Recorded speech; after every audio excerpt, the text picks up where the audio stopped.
blood mingles with marsh water as a 75-year-old general, the second most powerful man in the Ottoman Empire, thrashes beneath 3 feet of muddy Romanian water. His ornate ceremonial armor, meant to inspire awe in his enemies, now drags him toward death. Above him, a nameless slave stands frozen at the edge of history's cruelest crossroads. One choice means freedom. The other saves the man who owns him. What he decides in the next 5 heartbeats will echo through empires for centuries. This is August 23rd, 1595. The marsh at Călugăreni has become a graveyard where 100,000 of the world's most feared warriors are fleeing from a force barely 1/6 their size. The Sultan's sacred banner, never before captured by Christian hands in 2 centuries of conquest, lies trampled in the mud. The Ottoman Empire's myth of invincibility is drowning alongside its soldiers. And at the center of this impossible victory stands a Wallachian prince with a double-bladed axe, carving his name into history one Ottoman warrior at a time. The world would remember this day as the moment geography, tactical genius, and sheer audacity humiliated the mightiest military machine on 3 continents. But the questions haunt historians even now. How did Michael the Brave know exactly where to position his cannons down to the foot for maximum devastation? What made Sinan Pasha, victor of countless campaigns from Yemen to Hungary, walk straight into such an obvious trap? Why did the world's most disciplined army keep attacking the same deadly choke point, feeding wave after wave of elite troops into certain death? How could 15,000 men not just survive, but utterly destroy a force that outnumbered them 6-1? The answers lie in 6 hours of combat that changed everything. To understand how this David versus Goliath moment happened, we need to go back 3 months to when a puppet prince made the most dangerous decision of his life. The summer of 1595 had already seen enough blood to paint the Danube red. The long Turkish War, grinding through its 3rd brutal year, had turned vast stretches of Central Europe into charnel houses.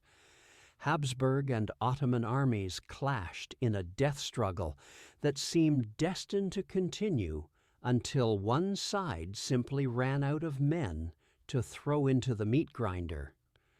But in the small principality of Wallachia, wedged between the Ottoman Colossus to the south and the uncertain protection of Christian powers to the north and west, something was stirring that would shock the entire continent. Michael the Brave was never supposed to be a warrior. When the Ottomans placed him on the Wallachian throne in 1593, they had done so with the absolute certainty that they were installing another compliant vassal. He would send his tribute to Constantinople on schedule. He would keep his Christian subjects docile and productive. He would bend the knee whenever an Ottoman official demanded it. Most importantly, he would never, ever consider the suicidal notion of independence. The boyars who had maneuvered him onto the throne thought they were getting a malleable figurehead they could control. The Ottomans thought they were getting a puppet who understood which side his bread was buttered on. Both had catastrophically miscalculated. Within months of taking power, Michael had begun planning something that transcended audacity and entered the realm of apparent madness. He was going to break free from the empire that had dominated the Balkans for 200 years. Not negotiate better terms, not ask for reduced tribute, complete independence. For a ruler of a principality smaller than modern South Carolina to challenge an empire spanning 3 continents, commanding resources that dwarfed Wallachia's economy 100 times over, wasn't just bold. It was considered an elaborate form of suicide. The spark came in November 1594, and it burned with deliberate precision. Turkish creditors had been economically strangling Wallachia for generations, growing fat on usurious loans that kept the principality perpetually in debt. They gathered annually in Bucharest for their collection, secure in the knowledge that Ottoman power protected their lucrative exploitation. This November, they walked into their own massacre. Michael struck in a coordinated action that must have required months of secret planning. Across the country, simultaneously, Ottoman creditors and their armed guards were eliminated. Not random violence, not mob fury. Systematic execution of a carefully prepared plan. The message couldn't have been clearer if Michael had written it in Ottoman blood across the walls of every city. Wallachia would no longer kneel. But here's where Michael's genius truly revealed itself.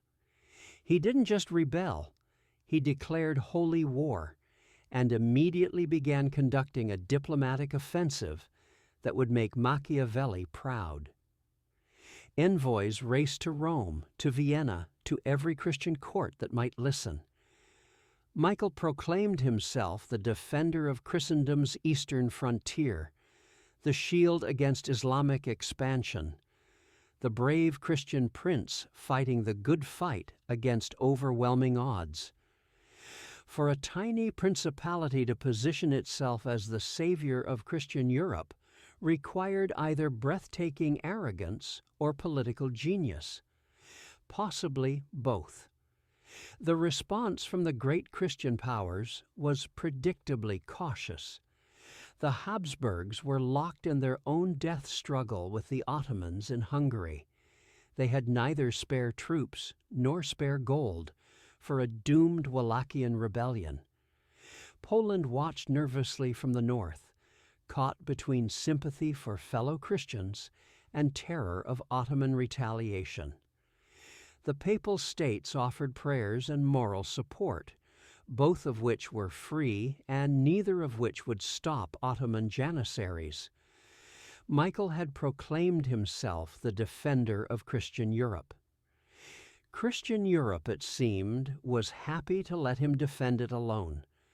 News of the rebellion reached Constantinople and triggered exactly the response Michael must have anticipated.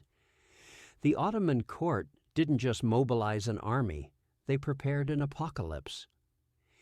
Enter Sinan Pasha, the Ottoman Empire's answer to the question, what if you gave absolute military authority to someone who had spent 75 years perfecting the art of crushing rebellion? As Grand Vizier, he commanded the Sultan's armies with an authority that was essentially unlimited. His military career read like a catalogue of broken kingdoms and shattered revolts. Yemen, Persia, Hungary, Moldova. Every rebellion he had faced had ended the same way, with the rebels' heads decorating spikes and their lands incorporated into the empire. He was the Ottoman Empire's iron fist, and that fist had never failed to close around its target. When informed of Michael's rebellion, Sinan didn't just decide to punish Wallachia. He decided to make an example that would echo across every Ottoman province for generations. He began assembling the largest force seen in the Balkans in decades. This wouldn't be a police action. This would be extinction-level violence. The army that gathered under Sinan's command was a sight that made hardened warriors reconsider their life choices. Contemporary chronicles describe a force of 100,000 soldiers, though Ottoman practice was to deploy them in carefully orchestrated waves rather than one massive assault. Even conservative estimates put the vanguard alone at somewhere between 12 and 40,000 elite troops. These weren't provincial militia or hastily conscripted peasants. These were the empire's finest janissaries, men who had stormed the walls of Constantinople itself, who had broken armies from Baghdad to Belgrade. Behind the vanguard came wave after wave of military perfection. Sipahi cavalry in armor that cost more than most Wallachian villages produced in a year. Artillery trains with bronze cannons that had reduced supposedly impregnable fortresses to rubble. Engineers who could bridge rivers, siege specialists who could break any defense, bridge builders who could make roads appear where none existed. The logistics alone were staggering. Each day this mobile city of destruction consumed tons of supplies. The baggage train stretched for miles. Sinan Pasha commanded from a silk tent so elaborate it required 50 men to erect, surrounded by a personal guard of 2,000 janissaries, whose sole purpose was to keep him alive and in command. His war council read like a who's who of Ottoman military excellence. Hasan Pasha, the finest cavalry commander in an empire famous for its horsemen. Veterans of campaigns from Persia to Austria, men who had seen every trick, survived every ambush, overcome every desperate defense. Against this apocalyptic force, Michael the Brave had assembled 15,000 defenders. The numbers were laughable. The composition was what made the difference between heroic last stand and historical miracle. These weren't frightened peasants handed pitchforks and told to stop an empire. The core of Michael's force consisted of 3,000 mercenaries, professional soldiers who had sold their swords across European battlefields. These men knew their trade. They had fought in the religious wars tearing apart the Holy Roman Empire. They had served in Italian city-state conflicts. They had seen Ottoman tactics firsthand and lived to profit from that knowledge. They were expensive, cynical, and absolutely lethal. Supporting the mercenaries were 7,000 Wallachian infantry. Their equipment varied wildly from proper muskets to farming implements that could be swung with deadly intent. What they lacked in uniform armament, they compensated for with something the Ottomans couldn't match. They were fighting for their homeland. Every man in those ranks knew what Ottoman occupation meant. They had seen it in neighboring provinces, the tribute, the child levy, the reduction of free men to subjects. This wasn't just a battle. It was a fight for the right to exist as something other than Ottoman property. The real tactical surprise was Michael's cavalry, 5,000 horsemen who knew every path, every stream, every hiding place in their homeland. They could move through the Wallachian countryside like ghosts, appearing where impossible, vanishing before retaliation. In Ottoman hands, superior numbers and mobility had conquered half the known world. In this terrain, against men who knew every hidden trail, those advantages would become liabilities. But the Ottoman scouts had made a critical error in their assessment of Wallachian artillery. They reported back to Sinan that Michael's force had only 10 to 12 cannons. This was technically accurate. What the scouts completely missed was where those guns were positioned and who was manning them. Michael had recruited artillery specialists from Transylvania, men who understood trajectory and timing with almost mathematical precision. In an age where artillery was often more dangerous to its crew than the enemy, these men could predict exactly where their shots would land. Each cannon wasn't positioned for maximum range. It was positioned for maximum devastation at specific points, points the Ottomans would be forced to cross. Hidden in the forests near Călugăreni, invisible to Ottoman reconnaissance, waited Albert Karalis' 3,000 Sekeli warriors. These mountain fighters had resisted Ottoman expansion for generations. Their families had stories of Turkish raids going back decades. They knew Ottoman tactics intimately, had studied them through bitter experience. Michael had given them specific, disciplined instructions. Wait, watch, strike only when the enemy was fully committed and couldn't retreat. Patience would be their weapon, timing would be their advantage. Now physics entered the equation, and physics was about to become Michael's most powerful ally.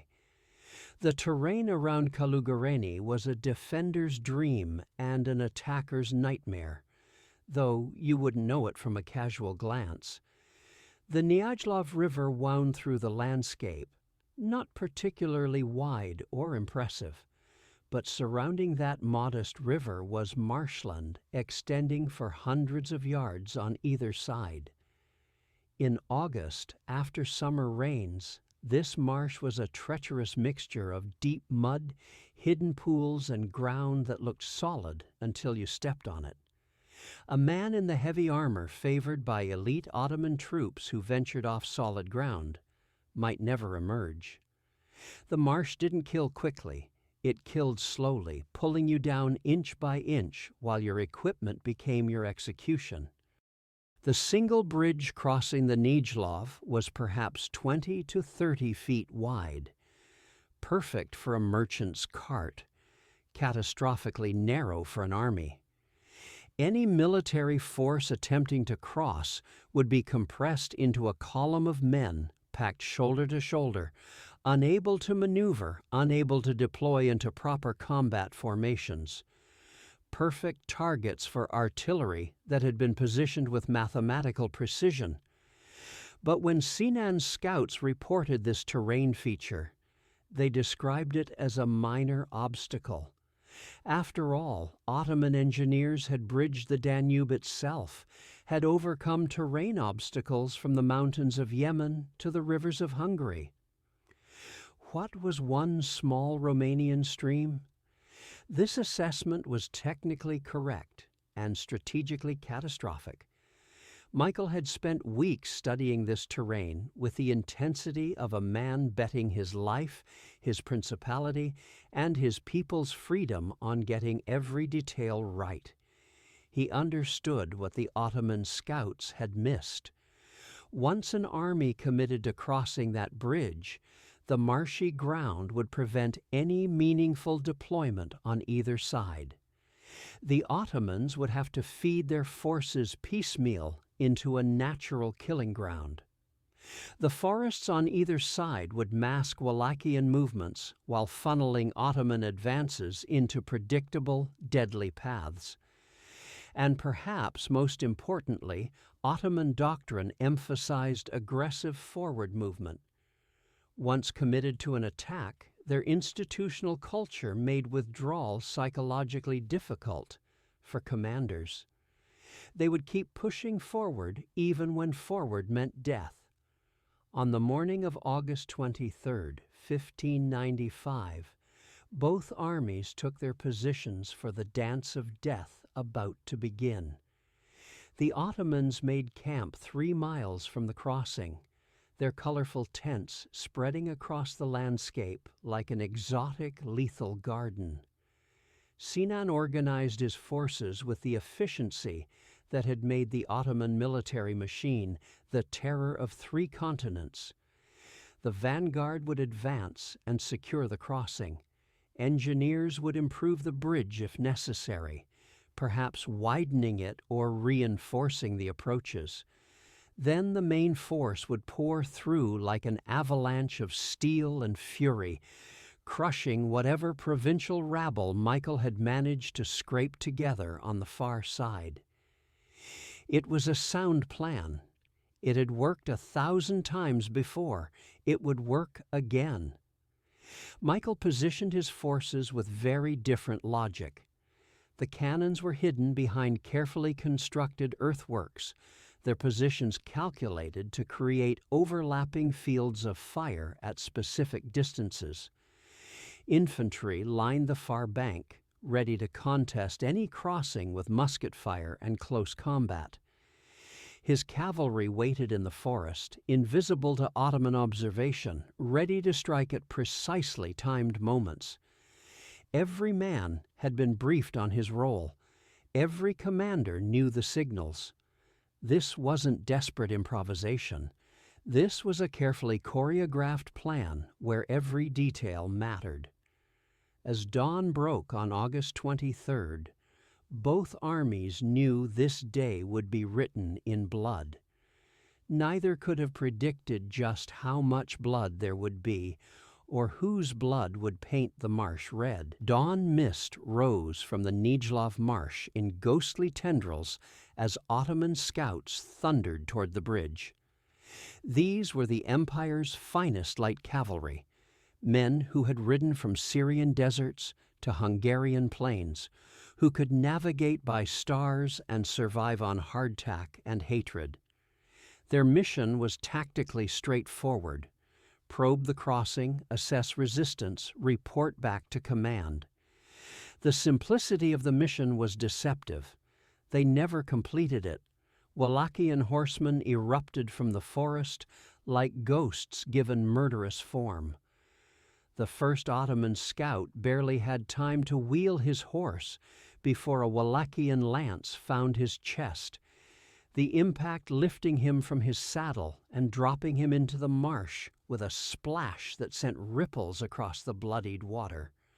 Within minutes, the entire scouting party was dead or fleeing, their riderless horses splashing through the marsh in panic, their equipment clattering loose as the animals sought solid ground.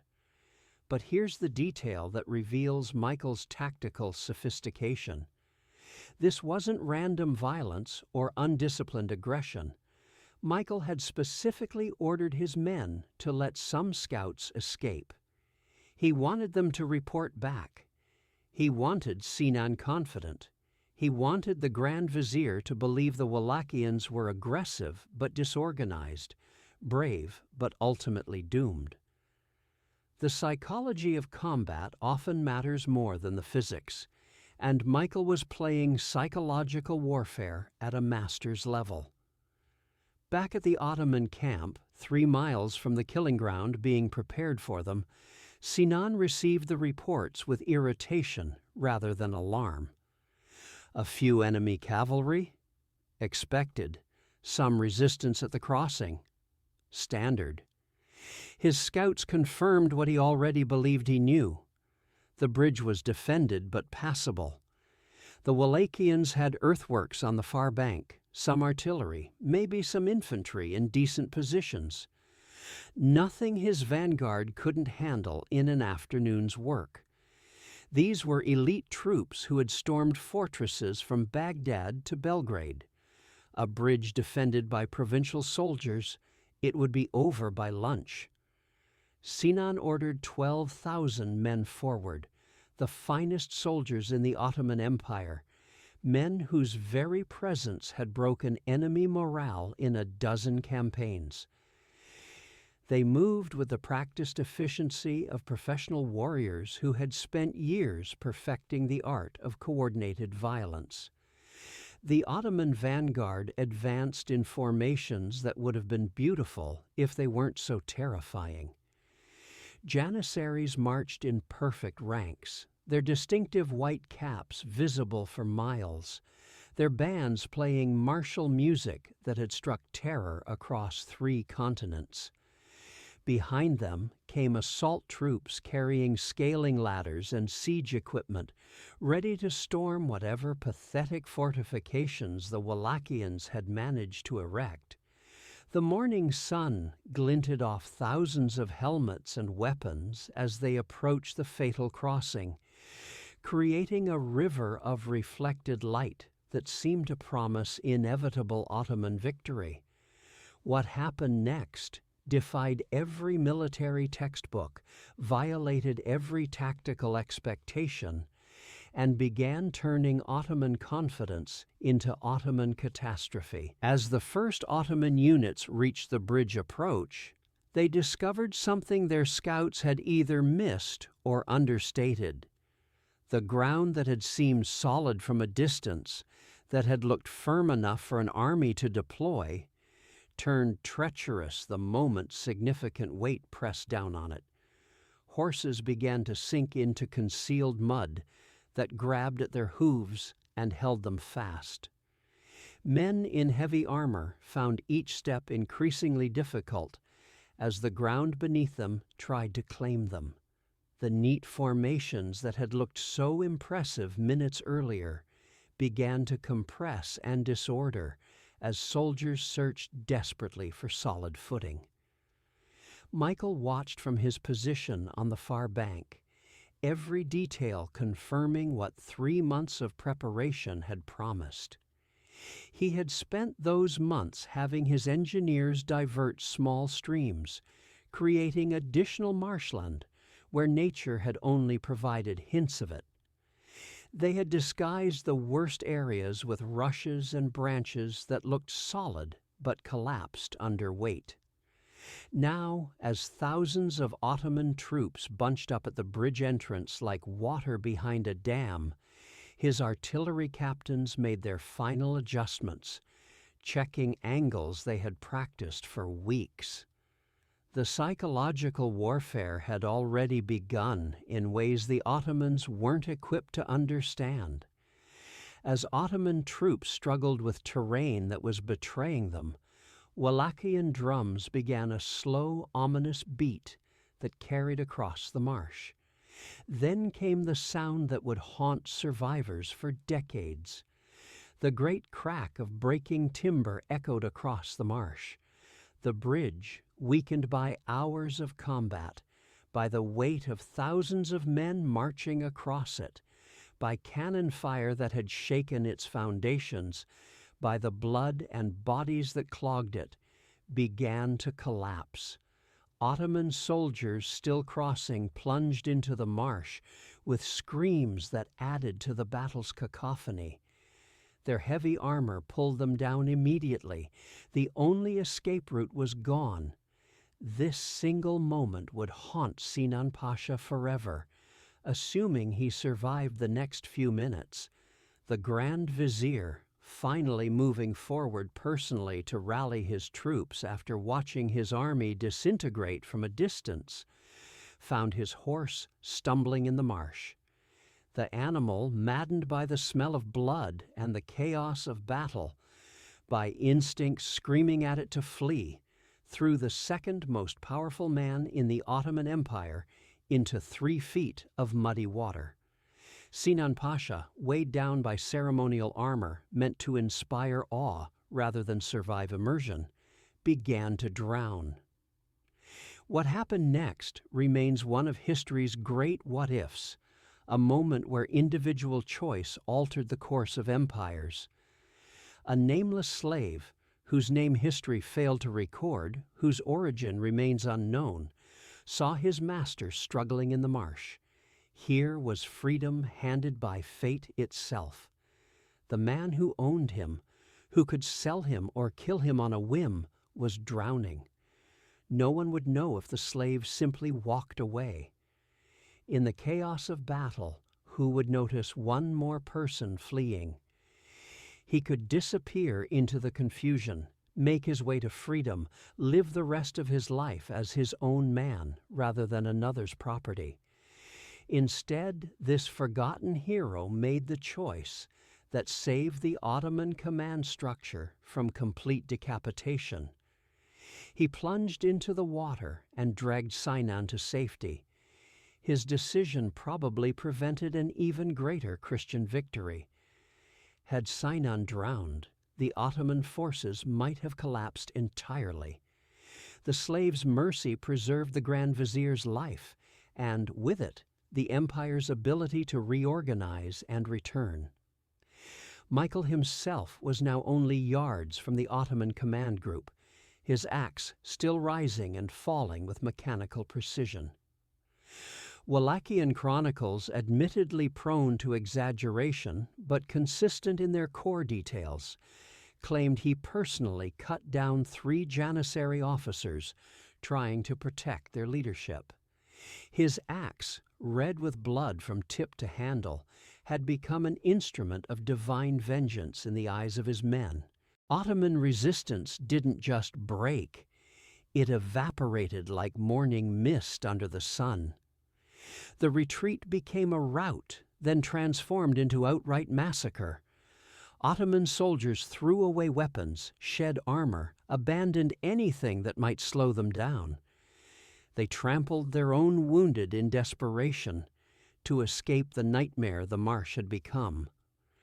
The marsh claimed hundreds more as exhausted men in heavy equipment tried to flee through treacherous ground.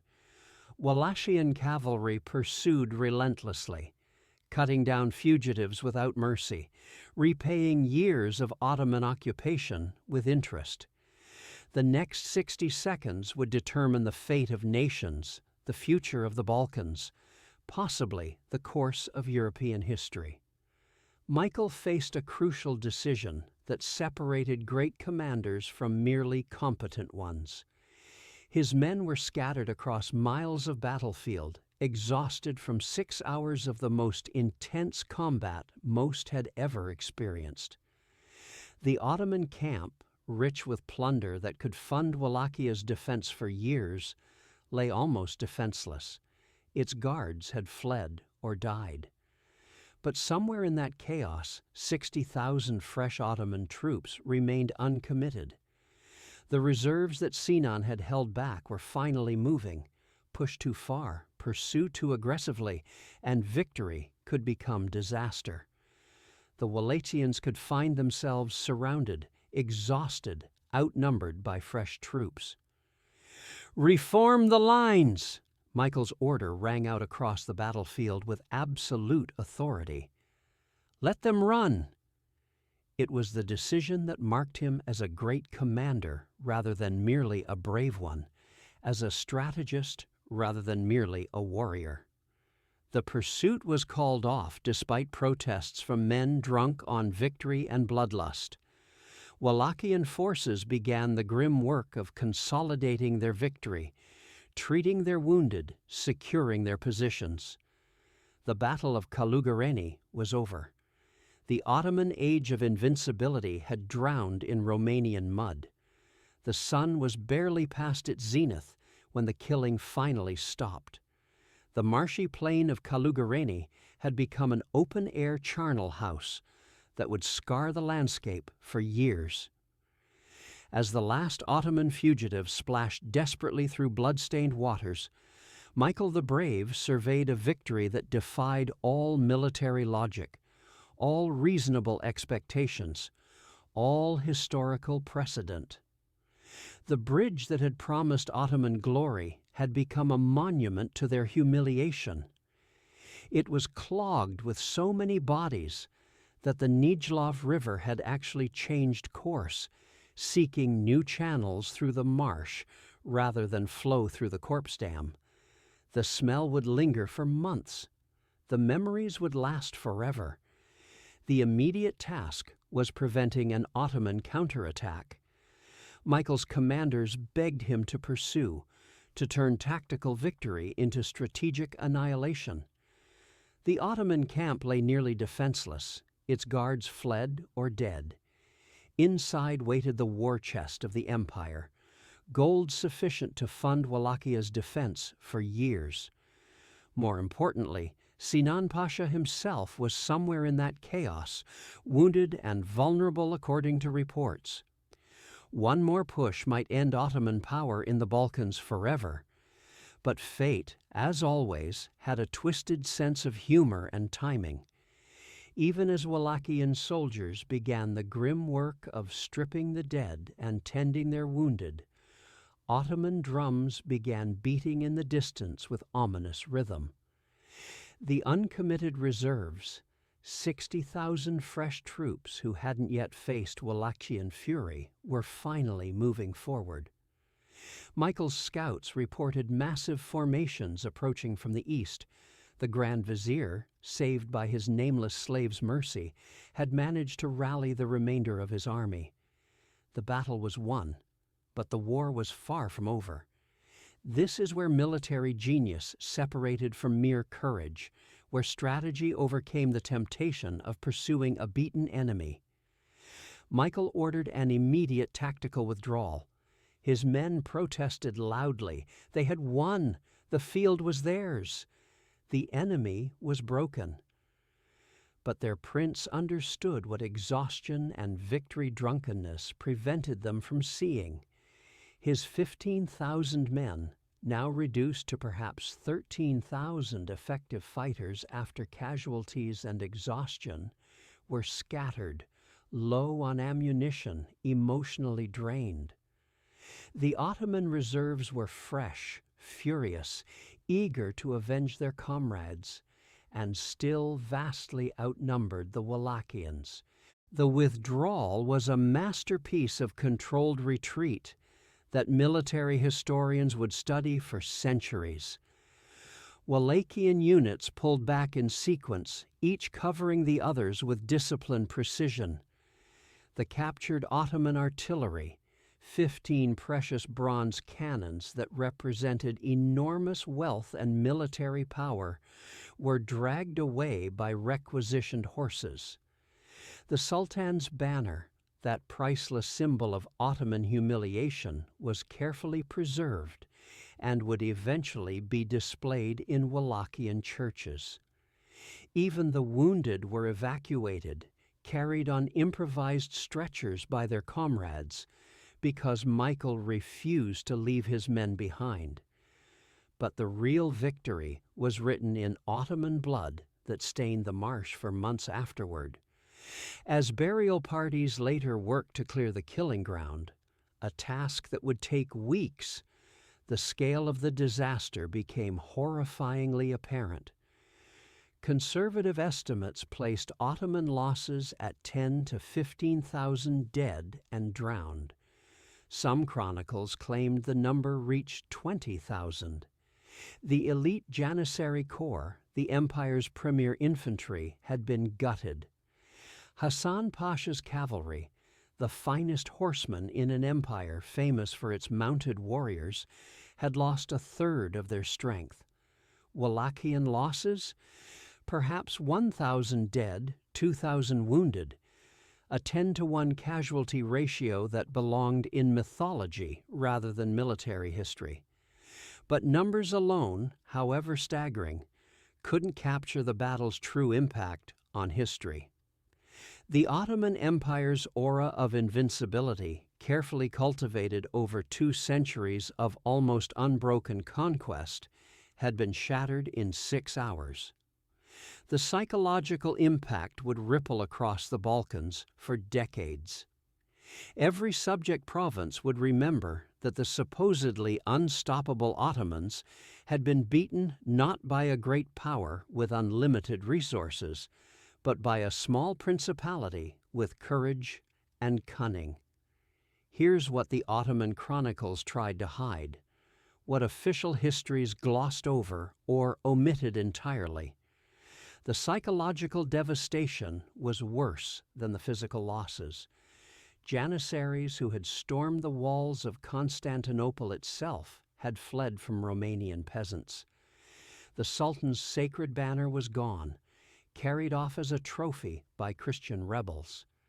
Sinan Pasha, the terror of 3 continents, had nearly drowned in 3 feet of muddy water, saved only by a slave's unexpected mercy. The entire structure of Ottoman military reputation had cracked.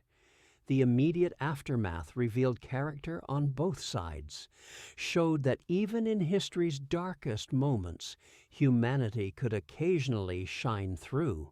Michael forbade the torture or execution of Ottoman prisoners, a shocking display of Christian mercy in an age when religious war typically meant atrocity. Ottoman wounded were given the same medical treatment as Wallachian soldiers. Even more remarkably, When Sinan's personal effects were found abandoned on the battlefield, including letters from the Sultan himself containing state secrets, Michael ordered them returned under a flag of truce. This wasn't just mercy, it was political calculation. Michael was showing he could be magnanimous in victory, that he wasn't a barbarian, but a legitimate ruler. But victory extracted its price in unexpected ways that complicated the simple narrative of Christian versus Muslim. As Wallachian soldiers looted Ottoman corpses, a grim but accepted practice of warfare, they discovered something disturbing that shattered easy moral categories.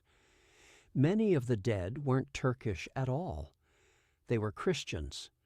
Serbs, Bulgarians, Greeks, even some Romanians, all pressed into Ottoman service.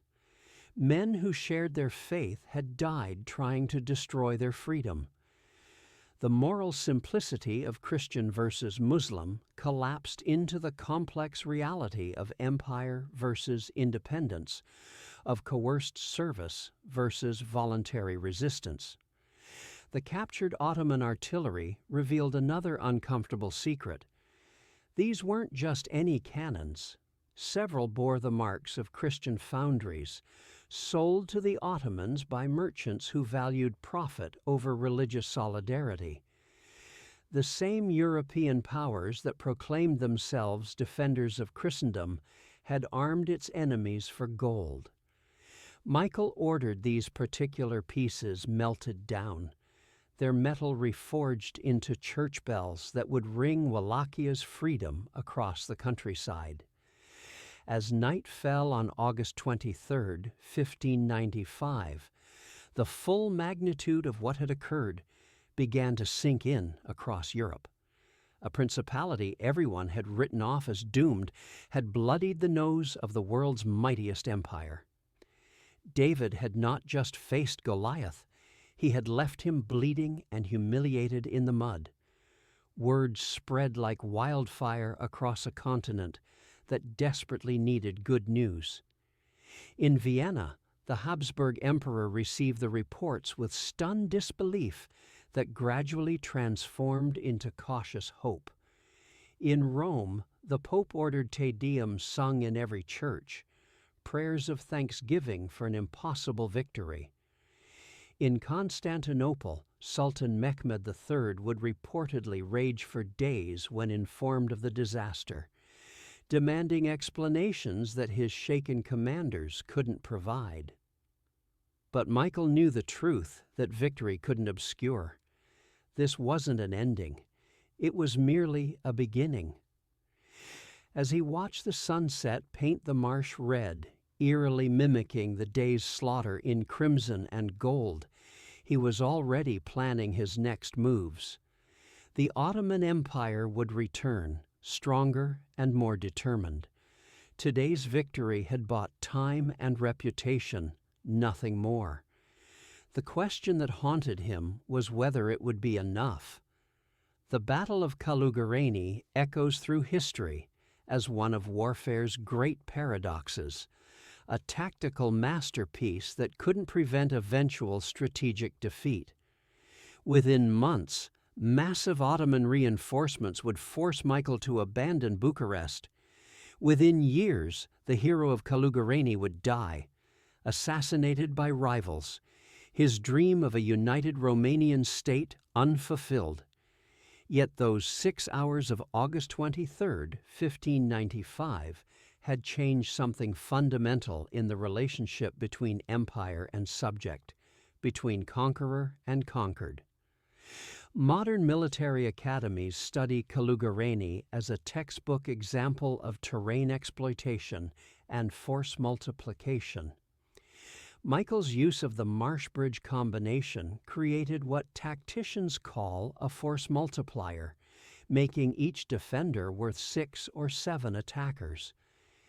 His artillery placement, studied through archaeological excavation that revealed the earthwork positions, shows mathematical precision that wouldn't be out of place in a 20th century defensive plan.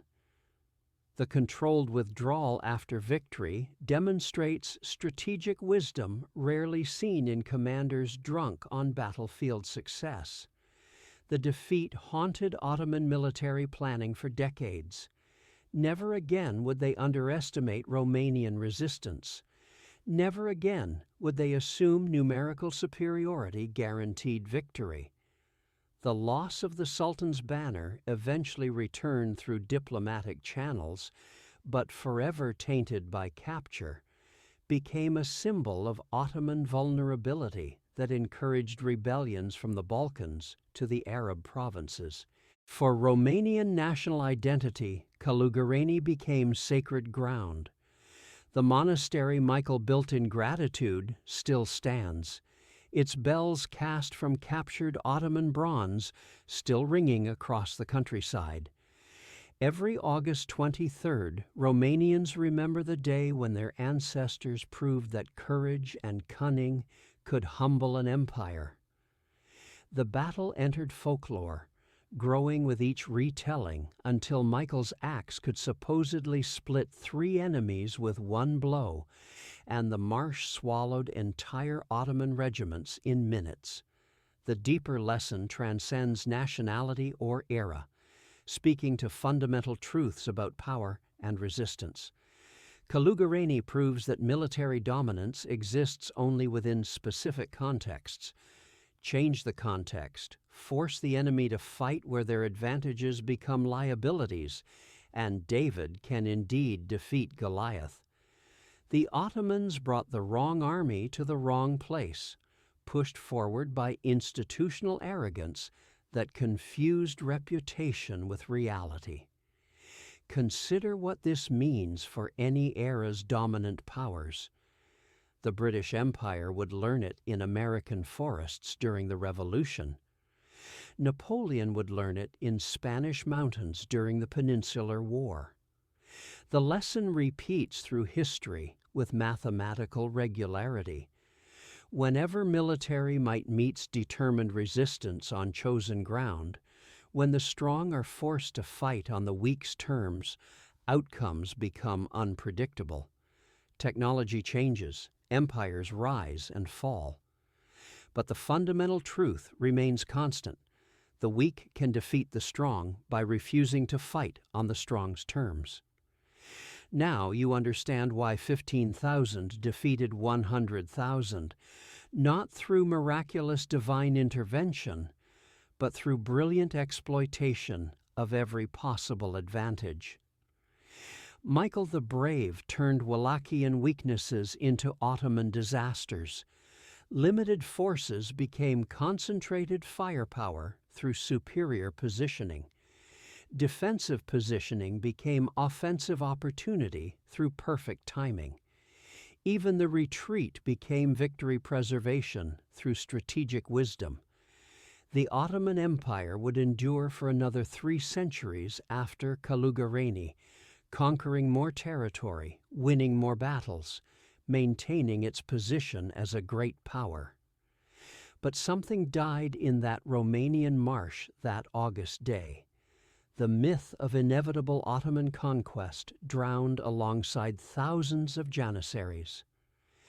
Christian Europe, watching in amazement from a safe distance, realized the Sultan's armies could be beaten not just by great powers with vast resources, but by anyone with the courage and cunning to try. In the end, Călugăreni reminds us that history pivots on moments of impossible courage, on decisions made in the crucible of combat. When 15,000 men stood against 100,000, they weren't just defending a bridge or a principality. They were proving that the human spirit, properly led and strategically positioned, can overcome any odds. The marsh that claimed so many lives also nurtured a legend that would inspire resistance for centuries, that freedom, however outnumbered, can triumph over empire. That makes this not an ending, but a beginning, not a conclusion, but a challenge echoing across the centuries to anyone facing overwhelming odds. Sometimes, with the right ground, the right plan, and the right moment, the impossible becomes inevitable. Something that made veteran Janissaries pause, despite themselves. Church bells. Every church for miles around began ringing simultaneously, their bronze voices carrying across the marsh in waves of sound. To Christian ears, it was a call to divine protection, a reminder that God watched this battle. To Muslim soldiers far from home, it was an alien sound that spoke of the strange land they were invading, a reminder that they were surrounded by enemies who believed their own God would intervene. But the Ottomans had made a fatal miscalculation about command and control. Sinan, sitting in his elaborate command tent 3 miles away, couldn't see the deteriorating situation at the bridge. His subordinate commanders, trained in Ottoman doctrine that emphasized initiative and aggressive action, decided to press forward rather than report problems back to the Grand Vizier. After all, these were elite troops facing provincial rabble. How hard could it possibly be to cross one small bridge? Admitting difficulty felt like admitting weakness. Ottoman institutional culture pushed them forward when wisdom might have counseled pulling back to reassess. The bridge itself became a bottleneck of epic and deadly proportions. Wide enough for perhaps 4 or 5 men abreast, it forced the Ottoman vanguard to abandon the tactical formations they had drilled into muscle memory. Worse, the wooden planking, soaked from morning dew and marsh spray, became increasingly slippery as hundreds of boots churned across it in iron-shod desperation. Men at the front were pushed forward by the physical pressure of thousands behind them, unable to retreat even if they suddenly recognized the death trap they were entering. This is where military discipline died its first death. As the leading Ottoman elements finally reached the midpoint of the bridge, still pushing forward with the momentum of their advance, Michael's concealed artillery spoke with devastating precision. The first volley was apocalyptic, solid shots smashing into packed ranks at point-blank range, each ball carrying the kinetic energy to pass through multiple human bodies. Men didn't just fall. They were blown off the bridge into the marsh below, their screams cut short as cold water closed over them. The wooden structure itself shook from the impact of cannon fire, the vibration throwing more soldiers off balance, sending them tumbling into the marsh to join their comrades in drowning. The Wallachian artillery wasn't firing randomly or hoping for lucky hits. Each gun had been assigned a specific zone, their crews drilling for weeks on this exact scenario. They knew their weapons intimately, knew exactly how much powder produced what trajectory, knew where their shot would land before they pulled the firing cord. As Ottoman officers tried to rally their men and push forward, screaming orders that were barely audible over the thunder of cannon fire, the second volley struck. This time, the gunners had loaded grape shot, turning their cannons into massive shotguns that swept the bridge clear of living men. The effect was horrific. Where solid shot killed individuals, grape shot killed everyone in its cone of fire, reducing human beings to shredded meat in an instant. But Sinan's troops were veterans. Despite the carnage carpeting the bridge in Ottoman dead, despite the obvious death trap, Janissary officers rallied their men for another push. This was what separated elite troops from ordinary soldiers.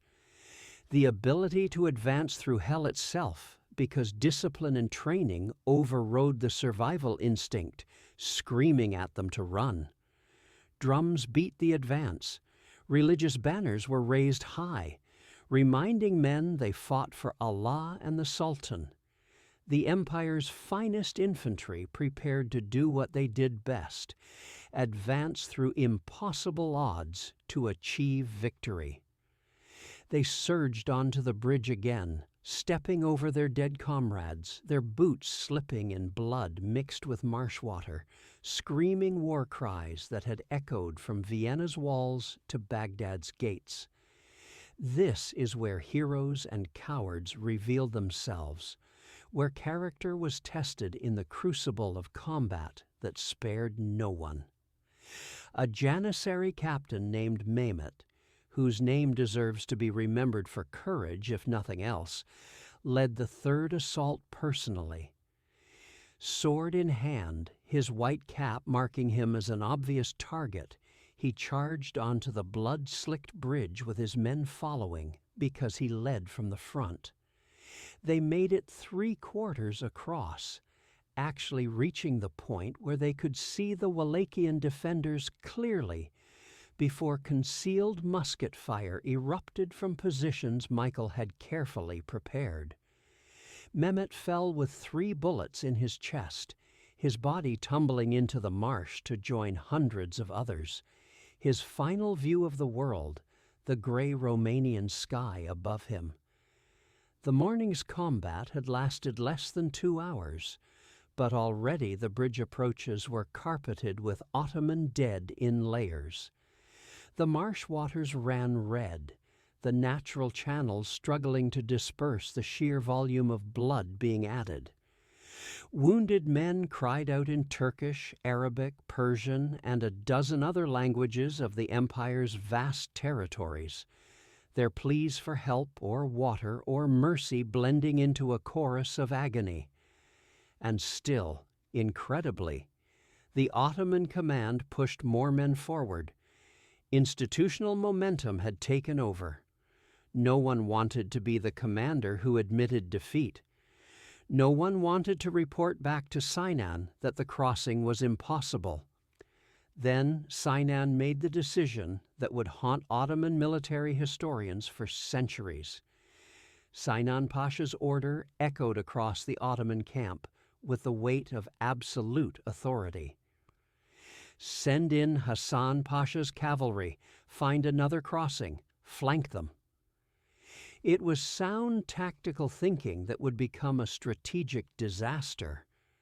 As 8,000 of the empire's finest horsemen wheeled away from the killing bridge, seeking the downstream ford that scouts had identified, the main assault began in earnest. The Grand Vizier, frustrated by the delays, angry at the losses, confident that overwhelming force would break through whatever tricks the Wallachians were employing, made his decision. No more careful probing attacks. He ordered 30,000 men forward simultaneously. The ground shook under the weight of this human avalanche. The sound of their advance could be heard for miles. But the real weapon, the thing that would turn this battle from Ottoman setback into Ottoman catastrophe, wasn't steel or gunpowder. It was the terrain Michael had chosen with such precision. As thousands of Ottoman soldiers pressed toward the bridge, responding to drums and orders and the institutional imperative to advance, the marsh revealed its deadly nature in full. What had seemed like solid ground from any distance dissolved under the weight of armored men. Soldiers found themselves knee-deep, then waist-deep in muddy water that pulled at them with each movement. Their heavy equipment, the armor that protected them in normal combat, became death sentences. Men trapped in the marsh screamed for help that couldn't reach them, their calls becoming weaker as exhaustion and cold water claimed them. The Wallachian artillery had waited for precisely this moment. As Ottoman forces bunched up in the natural funnel created by marsh and forest, unable to deploy properly, packed together like cattle being driven to slaughter, every cannon opened fire simultaneously. The devastation was immediate and horrific beyond description. Solid shot carved bloody lanes through packed formations, each ball passing through multiple human bodies before losing momentum. Men simply disappeared, reduced to red mist by direct hits. The psychological impact was even greater than the physical carnage. Soldiers at the rear, unable to see what was happening at the front, continued pushing forward, their momentum driving their comrades into the meat grinder. Then Michael himself entered the fray, and his presence transformed the battle from combat into legend. Wearing distinctive armor that marked him unmistakably, wielding his legendary double-bladed axe that would become the symbol of this victory, Michael led 2,000 cavalry in a devastating charge directly across the bridge. This wasn't the desperate defense of a cornered prince making a last stand. This was calculated, controlled aggression from a commander who saw his moment and seized it.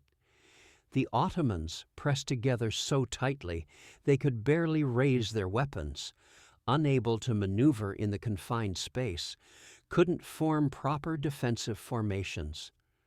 Michael's axe rose and fell like a metronome of death, each swing dropping another enemy. His presence electrified the Wallachian forces, who surged forward with renewed fury, seeing their prince personally leading the charge. What followed was not combat in any traditional sense. It was catastrophe unfolding in slow motion. Ottoman soldiers pushed from behind by their own comrades, attacked from the front by enraged Wallachians, had nowhere to go but into the marsh. The lucky ones died quickly from Wallachian blades, their deaths mercifully swift. The unlucky ones, weighed down by armor and equipment that had cost small fortunes, drowned slowly in 3 feet of muddy water, their final minutes spent thrashing desperately as the marsh pulled them down. The bridge became so clogged with bodies that living soldiers were forced to climb over their dead comrades, maintaining their balance on corpses, only to be cut down in turn. But here's the detail that changes everything. The move that elevated Michael from brave defender to tactical genius. While the main Ottoman force was dying at the bridge, drowning in the marsh, being cut down by cannon and musket fire, a smaller Wallachian unit had circled through the forest, using paths only locals knew. Led by a Moldavian captain named Radu, whose military brilliance deserves recognition, these 500 horsemen struck deep into the Ottoman camp itself. They weren't after supplies or plunder, tempting though those must have been. They were after something far more valuable from a military perspective, the Ottoman artillery park.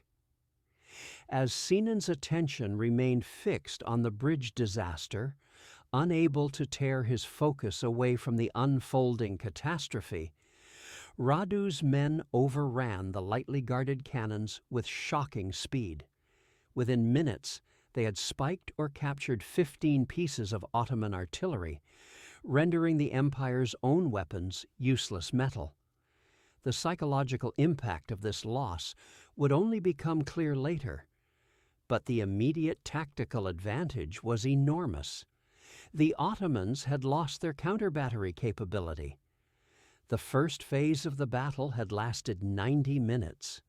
90 minutes that felt like eternity to those fighting it.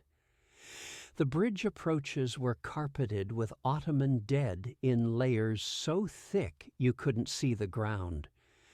The marsh had claimed hundreds more, their bodies creating obstacles that would further complicate any Ottoman advance. Wallachian losses were minimal, perhaps 200 dead and wounded, most of those from the initial scout skirmish and the inevitable chaos of close combat. But the battle was far from over. Through his field glass, Michael spotted dust clouds to the south, clear against the morning sky. Hassan Pasha's cavalry had found the ford 2 miles downstream. Hassan Pasha was everything the Ottoman Empire claimed about its military excellence. His horsemen had shattered armies from Persia to Poland. They had broken infantry squares that were supposed to be unbreakable. They had ridden down fleeing enemies for miles, turning retreats into massacres. As they splashed across the downstream ford, emerging on the Wallachian side of the river with water streaming from their horses, Hassan allowed himself a moment of satisfaction that would prove tragically premature. The Wallachian flank was exposed. In minutes, his cavalry would roll up their defensive line like a carpet being pulled from one end. The bridge defenders would be caught between hammer and anvil. The rebellion would end before noon. Glory and promotion awaited, but Michael the Brave had one more card to play, and it was an ace. Hidden in the forest, where Ottoman reconnaissance had seen only trees, Albert Karali's 3,000 Sekeli warriors had waited for 3 patient hours. These mountain fighters knew Ottoman tactics with intimate understanding. Their families had fought Turkish raiders for generations. They had studied the Ottoman playbook through bitter experience, learning from defeats and victories alike. As Hassan's cavalry reformed after crossing the river, expecting to face panicked infantry or maybe a desperate rear guard, they instead met a wall of veteran fighters emerging from the trees with coordinated precision. The collision was titanic. Ottoman sabers met Sekeli axes in a melee that contemporaries described as hell made manifest on earth. But the Ottoman cavalry, magnificent in open field battles, where their mobility and shock power could be fully employed, found themselves at a fatal disadvantage in the broken ground near the forest. Horses stumbled on roots and fallen logs, losing their momentum. The tight spaces between trees negated their mobility advantage completely. They couldn't maneuver, couldn't charge properly, couldn't use the tactics that had made them feared across Europe. Worse, the Sekeli fought with a coordinated fury that spoke of careful planning, not desperate defense. They weren't trying to survive. They were trying to destroy. History pivoted on what happened next, on a decision that would be studied in military academies centuries later. As Hassan's elite cavalry found themselves bogged down in forest fighting, unable to break through or retreat easily, Michael executed a maneuver that defied conventional military wisdom. He pulled half his bridge defenders, 3,000 men holding the main position, and sent them racing south to support the Sekeli. This should have been suicidal madness. He was weakening his main defensive position, while the Ottoman assault at the bridge continued, potentially allowing breakthrough on both fronts. Instead, it was genius that relied on understanding enemy psychology. The Ottoman forces at the bridge, seeing Wallachian troops withdrawing, surged forward with renewed confidence and desperate hope. Finally, the enemy was breaking. Finally, their discipline and courage were bearing fruit. They pressed onto the bridge with desperate courage, their officers promising rich rewards for the first men across, religious leaders invoking Allah's favor. They pushed through their own mounting dead, ignored the continuing artillery fire that thinned their ranks with each volley, and actually reached the far bank in significant numbers for the first time that bloody morning. Then Michael's trap sprang with devastating, perfectly timed precision. The retreating Wallachians suddenly turned with coordinated discipline. Fresh troops emerged from concealed positions Michael had prepared for exactly this moment. The Ottoman spearhead, exhausted from fighting across the corpse-clogged bridge, bleeding from a dozen minor wounds, gasping for breath in the humid summer air, faced a counterattack they couldn't possibly resist. As they tried to retreat, preserve what they had gained, they found the bridge blocked by their own reinforcements still pushing forward, responding to orders issued minutes earlier.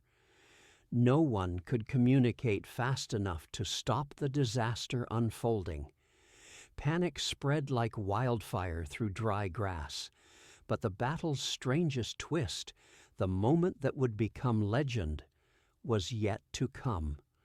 On the southern flank, Hassan Pasha's cavalry was disintegrating under coordinated assault. The combination of Sekeli fury and Michael's reinforcements arriving at precisely the right moment had turned ordered retreat into chaotic rout. Ottoman horsemen, the terror of Europe, fled through the marsh in blind panic, many drowning as their horses stumbled in treacherous ground. Hassan himself, wounded by a Sekeli axe that had cut through his armor, barely escaped with a handful of bodyguards. The finest cavalry commander in the Ottoman Empire was fleeing for his life. The Ottoman command structure began to collapse like a building whose foundations had rotted away. Sub-commanders couldn't communicate through the chaos. Runners sent with orders were cut down or got lost in the confusion. Units received contradictory instructions or no orders at all. Some pressed forward, still fighting by the bridge. Others retreated, having seen enough death. The result was military disaster of epic proportions. The bridge became an altar of sacrifice where Ottoman military prestige went to die. Michael, watching from horseback with the clarity that comes in combat's decisive moments, saw his opportunity. The Ottoman forces were split physically and psychologically, demoralized, leaderless in many cases. Their artillery was captured, their cavalry scattered, their infantry dying by the hundreds in a battle they no longer understood or could win. It was time for the killing blow, for God and Wallachia. Michael's battle cry carried across the marsh with primal force as he led his personal guard in the day's final devastating charge. This wasn't just another attack. This was the stuff legends are built from. The prince himself, axe whirling in deadly arcs that seemed impossible for one man to sustain, carved through Ottoman ranks like a ship's prow through water. Behind him came 1,000 of Wallachia's finest warriors, men who would die before retreating, men fighting for everything they held dear. The psychological impact was immediate and catastrophic. Ottoman soldiers, already demoralized by hours of slaughter they couldn't comprehend, saw their enemy's supreme commander personally leading the attack. In their own army, such exposure of leadership was unthinkable. Sultans commanded from palaces, grand viziers directed from camps miles away. But here was the enemy prince, close enough to kill with a well-thrown spear, fighting like a common soldier, but leading like a king. Where was Sinan Pasha? Where was the Ottoman leadership when their men were dying? The contrast destroyed what remained of Ottoman morale. As Michael's charge smashed into the Ottoman center with the force of focused rage, the unthinkable happened. The thing that would make this battle immortal in Christian memory and shameful in Ottoman chronicles. The Sultan's sacred banner, the holy standard that had led Islamic armies for generations, The symbol that was supposed to guarantee divine favor wavered and fell. A Wallachian soldier named Stansu, whose name deserves to echo through history, cut down the standard bearer and seized the banner before it could touch the ground. For Ottoman troops, this wasn't just a military reverse or a tactical setback. It was cosmic catastrophe. Allah's banner in Christian hands, the symbol of Ottoman invincibility captured by provincial rebels. The psychological blow shattered what remained of Ottoman morale like a hammer hitting glass.